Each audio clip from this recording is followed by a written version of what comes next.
जैसे कि पिछले वीडियो में हम लोग देख चुके हैं कि सेमी एवरेज का यूज करके हम लोग को ट्रेंड वैल्यू निकालना था इस टाइम सीरीज के लिए या एक गिवन डाटा के लिए। तो उसको हम लोग इवन नंबर था उस समय, तो इवन वाला सॉल्व कर दिए थे। उसके बाद हम लोग ऑड वाला सॉल्व करने जा रहे हैं। तो इस क्वेश्चन में कुछ ईयर दिए हैं जो कि 90 से लेकर 98 तक हैं, और एक्सपोर्ट दिए मतलब कितने सामान गए हैं 9 से लेकर 15 तक, और बीच में थोड़ा सा अप डाउन है। एक तो इस रो को हम लोग कॉलम बदल लेंगे, ईयर को लिख लेंगे, फिर एक्सपोर्ट मतलब जो एक्सपोर्ट है उसको भी रो से कॉलम बदल लेंगे। उसके बाद जो थर्ड रो है, थर्ड कॉलम जो है उसको हम लोग सेमी टोटल के नाम से जानेंगे। सेमी टोटल कैसे जानेंगे, इसको सॉल्व करना पड़ेगा। कैसे आप देखते हैं, पहले देखेंगे कि ये ऑड है कैसे। तो काउंट करेंगे नंबर ईयर, मतलब नंबर ऑफ ऑब्जर्वेशन भी काउंट कर सकते हैं। 1 2 3 4 ऐसे करते करते 0 से लेकर 8 तक है, तो 1 से लेकर 8 तक होता है 8 और एक 9। तो ऐसे काउंट भी कर सकते हैं 1 2 3 4 5 6 7 8 9। तो ये टोटल नंबर ऑफ ऑब्जर्वेशन मतलब 9 ईयर के लिए हैं। 9 ईयर के होने के लिए तो ये हो गया हम लोग का ऑड नंबर। तो इसमें हम लोग ऑड वाला फार्मूला लगाएंगे या ऑड वाला हम लोग मेथड लगाएंगे। तो ऑड वाला करने के लिए सबसे पहले स्टार्टिंग के 4 नंबर अलग कर लेंगे और लास्ट के 4 नंबर अलग कर लेंगे, और बीच वाला नंबर हम लोग छोड़ देंगे क्योंकि वो ऑड आ रहा है। तो सबसे स्टार्टिंग के 4 नंबर को हम लोग क्या करेंगे, सेमी टोटल, मतलब ये आधे हो गए ये आधे हो गए, अभी बीच वाले के नंबर को हम लोग ध्यान नहीं रखना है। तो सेमी टोटल मतलब ये इन दोनों को 9 14 13 12 को हम लोग सेमी टोटल मतलब ऐड कर लेंगे, टोटल कर लेंगे। तो आएगा 48, और दोनों नंबर मतलब इधर से 2 और इधर से 2 पूरा बीचों बीच लिखना पड़ेगा 48। उसके बाद नीचे वाले 4 नंबर को ऐड करेंगे 15 17 13 58, तो इधर 2 और इधर 2 इन दोनों के बीच में लिखना होगा 60। देखिए ध्यान से इस लाइन पे लिखेंगे क्योंकि ये अब इवन बन चुका है। ये 4 नंबर 2 और 2 तो लिखाएगा किसके सामने, तो इसलिए इसको बीच में लिखना पड़ेगा 60 के सामने, मतलब इस लाइन पर 60 लिखना होगा। ये हो गया हमारा सेमी टोटल, ये कुछ नहीं है, गलत है। उसके बाद आएगा हम लोग का सेमी एवरेज। अब सेमी एवरेज कैसे निकलेगा, ये कितने नंबर ऑफ ऑब्जर्वेशन थे उसको काउंट कर लेते हैं। 1 2 3 4 4 थे, तो सेमी एवरेज निकालने के लिए टोटल इतना हुआ 48 अपॉन कितने नंबर हैं 4, 1 2 3 4, तो 4 से डिवाइड कर देंगे तो 48 अपॉन 4 तो आ जाएगा 12। वैसे ही यहाँ पर भी कितने ऑब्जर्वेशन है 1 2 3 4, तो 60 अपॉन 4 तो आ जाएगा हम लोग का 15। ये हो गया हम लोग का सेमी एवरेज, जो कि हम लोग इसको नंबर ऑफ ऑब्जर्वेशन से डिवाइड करके लाए हैं। अब सेमी एवरेज में जो ये बीच वाला नंबर है जो कि कुछ नहीं था, ये बीच में गायब करके हम लोग किए थे। 4 को यहाँ सम किए थे फिर डिवाइड किए थे, 4 को सम किए थे फिर डिवाइड किए थे, ठीक। अब बीच वाले जो नंबर है वो कैसे आएगा, उसके लिए हम लोग को निकालना पड़ेगा ट्रेंड वैल्यू। ये किसका है 1994, तो हम लोग ट्रेंड वैल्यू निकालेंगे किसका 1994 का। तो क्या करेंगे, जो हाईएस्ट नंबर है 15 माइनस छोटा नंबर मतलब 12, तो लिखेंगे 15 माइनस 12 अपॉन 2। क्यों, ये 2 नंबर हैं इसलिए 2 से डिवाइड कर दिए। यहाँ पर ऑब्जर्वेशन नहीं देखना है, हाँ इवन वाले में ऑब्जर्वेशन देखना था। तो अभी हम लोग क्या निकाल रहे हैं, उसका मिड वैल्यू निकाल रहे हैं। मिड वैल्यू निकालने के लिए 2 से डिवाइड करेंगे, तो इसको माइनस करने पर 3/2 आएगा, डिवाइड करने पर 1.5 आएगा। तो कितना आया 1.5। अब ये बीच वाली वैल्यू कैसे निकलेगी, ये तो मिड वैल्यू निकली 1.5। तो क्या करेंगे, 12 में 1.5 ऐड कर दीजिए, 12 में 1 पॉइंट ऐड कर दिए तो भी 13.5 आएगा, या जो 15 है उसमें 1.5 माइनस कर दीजिए क्योंकि वापस जाना है, 1.5 माइनस करें तो भी 13.5 आएगा। तो यहाँ से देख सकते हैं कि दोनों हम लोग का सेम आ रहा है, इसका मतलब ये बीच में होगा, या आप एक भी कर सकते हैं, कोई दिक्कत नहीं है, दोनों बस बताने के लिए था। उसके बाद क्या करना है, यहाँ पर थोड़ा सा मैथमेटिकल है, मतलब जो बच्चे छोटे क्लास में हम लोग पढ़े हैं 9 10 11 में, वैसा थोड़ा सा कॉन्सेप्ट लग रहा है। क्या कॉन्सेप्ट है, बहुत आसान है, कोई फार्मूला वार्मूला कुछ नहीं, बस थोड़ा सा दिमाग लगेगा। क्या लगेगा, चलिए देखते हैं। 12 आ गया, ठीक है, ये मिड वाली है। ये 15 आ गया, ठीक है, और ये 13.5 भी आ गया, यहाँ से हम लोग करके ला दिए, ठीक है। अब देखना है कि ये कितने साल बाद की वैल्यू है। क्या बोले, ये कितने साल की बाद की वैल्यू है। बच्चे यहीं पे कंफ्यूज हो जाते हैं। कितने, देखिए यहाँ पे एक एक साल लिखा हुआ है, 91 92 93 94 ऐसे करके लिखा हुआ है, ठीक है। तो 12 ये जो है वो मिड में है, ना 91 पे है ना 92 पे है। इसका मतलब ये 91 92 के बीचों बीच में है नंबर। तो इसका मतलब ये यहाँ पर आएंगे तो आधा साल हो जाएगा। यहाँ सर यहाँ पर आएंगे तो कितना होगा, आधे साल होंगे, फिर 1 साल और फिर ये 2 साल। तो ये आधा रखे रहिए और 1 साल और 2 साल, 2 साल प्लस आधा साल कितना हो जाएगा, 2.5 साल। फिर से कर लेते हैं, अब 15 के लिए एक बार कर लेते हैं। यहाँ पर देखिए ये 1 साल होगा, उसके बाद ये 2 साल होगा और 2 साल के बाद ये आधे साल है। क्यों आधे साल है, 96 से और 97 के बीच में है, कोई नंबर पे नहीं है, 96 पे नहीं है, 97 पे नहीं है, उन दोनों के बीच में, इसलिए ये आधे साल पे हो जाएंगे। तो कितना हो गया, 1 साल 2 साल और ये आधा साल। 1 साल ये हो गया, 1 साल ये हो गया, तो कितना हो गया, 2 साल और ये आधा साल, 2.5 साल। तो ये जो गैप है वो कितने के लिए है, 2.5 साल के लिए है। तो एवरेज देखते हैं, एवरेज एनुअल ग्रोथ मतलब हर साल कितना ग्रोथ हो रहा है वो आप जानते हैं कि इसका साल का गैप कितना था 2.5 साल का।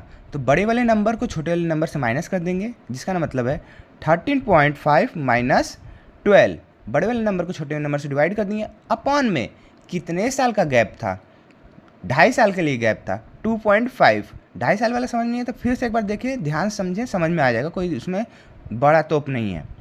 तो 13.5 माइनस 12 अपॉन 2.5 आ गया, इसको माइनस किया तो 1.5 आया अपॉन 2.5, इसको डिवाइड मतलब पॉइंट हटा के माइनस किए तो 3/5 आया और लास्ट में 0.6 आया। इसका माइनस और जितने साल का गैप है उसको डिवाइड करने पर 0.6 आया। तो ये वैल्यू है, हम लोग पढ़े हुए हैं कि जितने साल से डिवाइड करेंगे वो साल नहीं होता, वो हर एक साल के लिए निकालना पड़ता है। जैसे कि छोटे बच्चों में पढ़े थे हम लोग, अगर 20 टॉफ़ीज़ हैं, 10 बच्चों में बांटना है तो हर एक के लिए कितना मिलेगा, तो इसको डिवाइड कर देते हैं 2, तो हर एक बच्चे को 2 मिलेगा। 10 बच्चों को 2 थोड़ी ना मिलेगा, हर एक बच्चों को 2 मिलेगा। वैसे 2.5 साल के लिए इतना है तो उसको 2.5 साल के लिए थोड़ी ना मिलेगा, ये 1 साल के लिए मिलेगा 0.6। ठीक, हमको लगता है ये समझ में आ गया होगा। कुछ इसमें हार्ड और कुछ है नहीं, हल्का सा कॉन्सेप्ट है जो एक बार 2 बार लिखेंगे तो आ जाएगा। ये हमको आ गया 0.6 जो ग्रोथ है वो हर एनम हो रहा है, मतलब हर साल पे हो रहा है। तब क्या करेंगे, 13.5 में चाहो तो 0.6 ऐसे माइनस करके चल सकते हो। जैसे कि आगे यहाँ पे 13.6 में प्लस 0.6 तो ये आ जाएगा, उसमें प्लस 0.6 ये आ जाएगा, उसमें प्लस 0.6 है। या दूसरा तरीका है, ये 12 जो है वो यहाँ पर कितने साल के लिए आगे बढ़ेगा, मतलब पीछे जाएगा आधे साल के लिए। तो 0.6 जो है वो 1 साल के लिए है, तो आधे साल के लिए क्या होगा, 2 से डिवाइड कर दीजिए, आधा साल आ जाएगा, आधा साल मतलब 0.3। तो ये वैल्यू जो है वैल्यू थोड़ा आसान है, क्यों, 12 में से 0.3 माइनस करना आसान है, आधे साल के लिए 0.3 और पूरे 12 में से 0.3 माइनस कर दिया क्योंकि आधे साल था, तो आया 11.7। अब इसके बाद ये 1 साल का हो गया, तो 11.7 माइनस 0.6, इसमें से 1 साल का माइनस कर दिए। ठीक वैसे ही आधे साल प्लस करना है, तो आधे साल के लिए हम लोग निकाले थे 0.3, तो 12 में 0.3 ऐड किए तो 12.3 आया।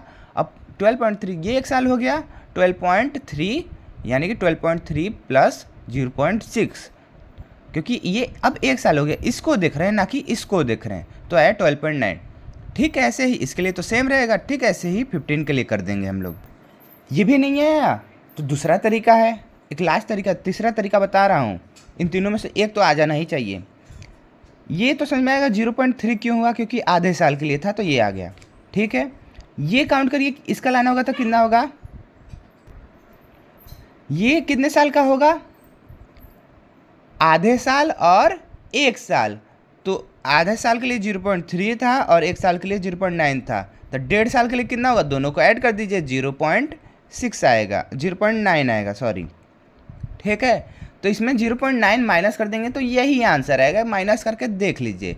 और वैसे ही इसको लाना होगा तो 0.9 प्लस कर देंगे तो ये वाला वैल्यू हो जाएगा। 3 तरीके से हम लोग किए हैं। क्या 3 तरीका है, जल्दी से उसको जान लेते हैं।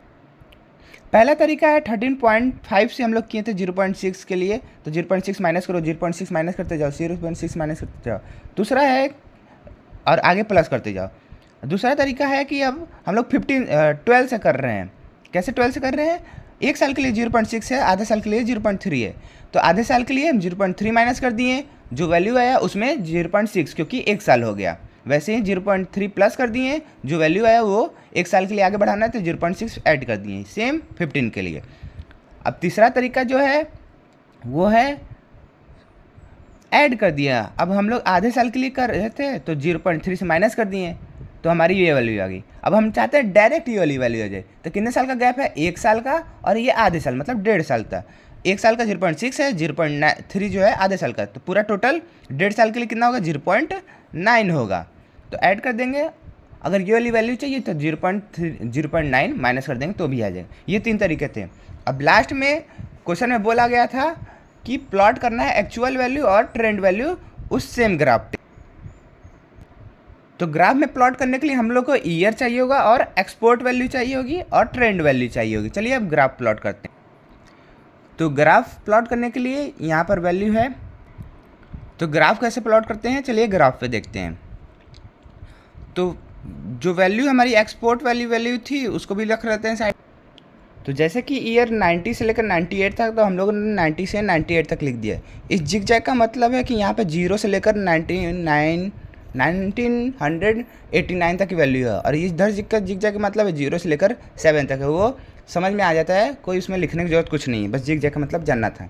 तो एक तरफ हम लोग ईयर लिख दिए। दूसरा तरफ एक्सपोर्ट लिखने का तरीका है कि उसमें सारे वैल्यू आ जाए, छोटे नंबर से लेकर बड़े नंबर तक। तो यहाँ पर 17 था तो हम 70 से कुछ ज़्यादा ले लेंगे क्योंकि ग्राफ थोड़ा अच्छा क्लियर दिखे, तो ले लिए। एक तरफ लिख दिए हम लोग ईयर की वैल्यू, एक तरफ लिख दिए हम लोग एक्सपोर्ट की वैल्यू। अब जैसे कि हम लोग का लिखा हुआ है एक्सपोर्ट का है 90 पे 9 है, 91 पे 14 है,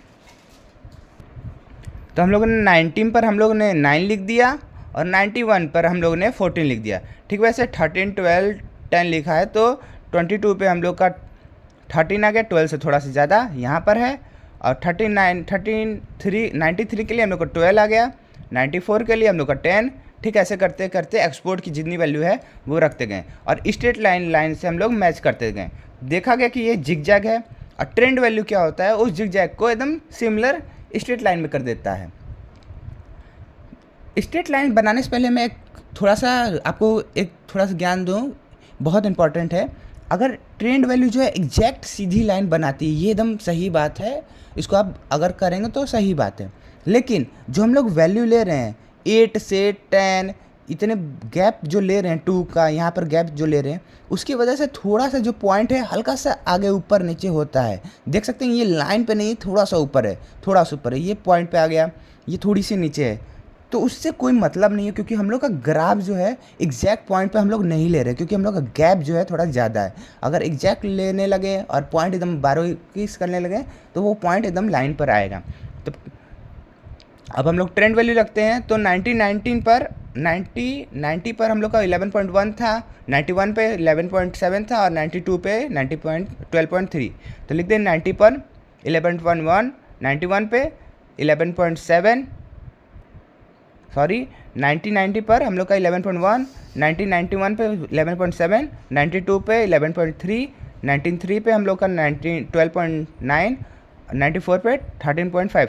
ऐसे करते करते ये जितनी वैल्यू लिखी है उस सारी को वैल्यू रख दी और डॉटेड लाइन से हम लोग कर दिए। डॉटेड लाइन से इसलिए करते हैं क्योंकि एक्चुअल वैल्यू और ट्रेंड वैल्यू थोड़ा सी अलग दिखे, बस उसी लिए। तो इसको हम लोग बोल देंगे ट्रेंड वैल्यू है, ये वाली एक्चुअल वैल्यू है। तो ये हम लोग का ग्राफ बन गया किसके लिए? ऑड के लिए, और इवन के लिए भी हम लोग ने कर चुका है, जो कि इसके पिछले वीडियो में है। और आपको ऐसा प्लेलिस्ट मिल जाएगा जो कि आपको डिस्क्रिप्शन में मिल जाएगा, या मेरे चैनल पे जाके आप प्लेलिस्ट में देखेंगे तो उसमें 4th सेम का कुछ लिखा होगा, वही होगा।